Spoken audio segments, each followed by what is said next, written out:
Dalam cerita video sebelum ini ada cerita tentang Hornet Nest di dunia intelijen, di mana sebelum ISIS diciptakanlah ideologi baru terlebih dahulu selama 6 tahun oleh 18 doktor ilmu agama. Dalam dunia ekonomi, sering kita seakan kaku kepala kita berhadapan dengan teori ekonomi yang ternyata tidak sejalan dengan aplikasinya dalam strategi bernegara. Apakah ada dualisme dalam ekonomi tersebut? Ekonomi kampus adalah ciptaan dalam tanda petik agar kalau dipraktekkan pada sebuah negara ilmu tersebut usut. Sementara yang negara adidaya lakukan itu bukan ekonomi yang diajarin di kampus. Jadi ilmu kampus ternyata ilmu ciptaan rekaan semata. Hornet Nest ekonomi ternyata ada. Ideologi ekonomi untuk menjebak itu ternyata ada. Batasan atau barrier to entry agar negara lain tidak bisa sekuat negara adik kuasa itu didesain agar negara pemenang perang yaitu Amerika dan negara Eropa Barat terus berkuasa. Mau bukti? Mana mata uang penguasa di dunia ini? 65% transaksi di dunia ini menggunakan US dollar,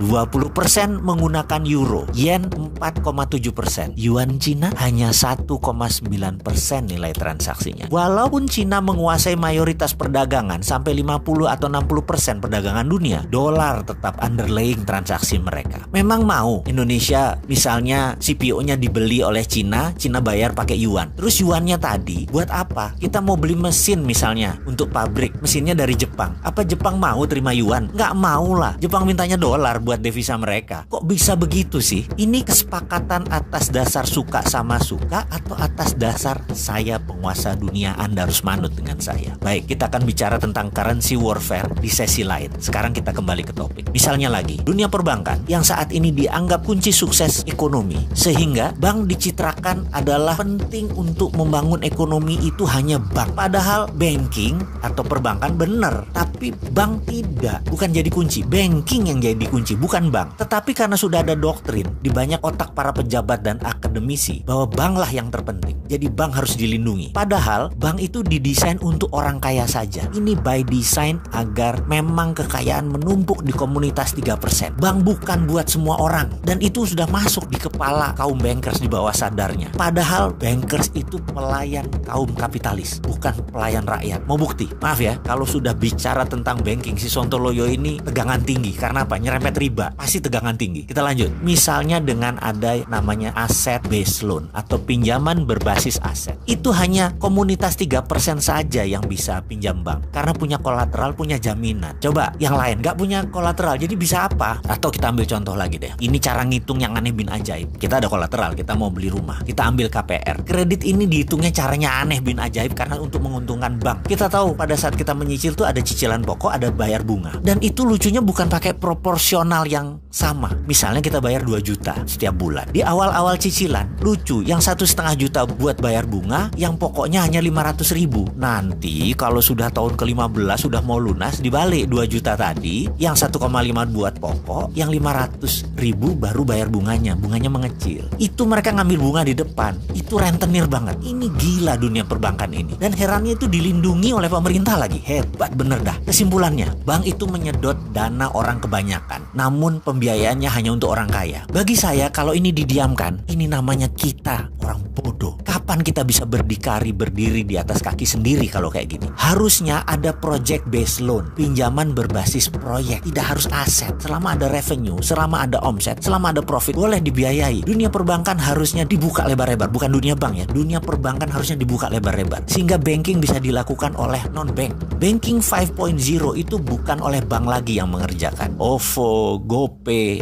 Alipay sejenisnya lah. Itu adalah banking system pembayaran. Dan itu di tahun depan sebentar lagi tidak terbendung kehadirannya. Ini semua akan terjadi di Indonesia. Jadi wahai bankers, mulailah berpikir, ubah banking system Anda. Banking akan bertahan sepanjang zaman, namun bukan bank. Bank itu sunset. Goodbye bank. Wahai pejabat negara, mulailah membuka diri atas banking 5.0. Banking from non-banking system. Sehingga riba bisa hilang.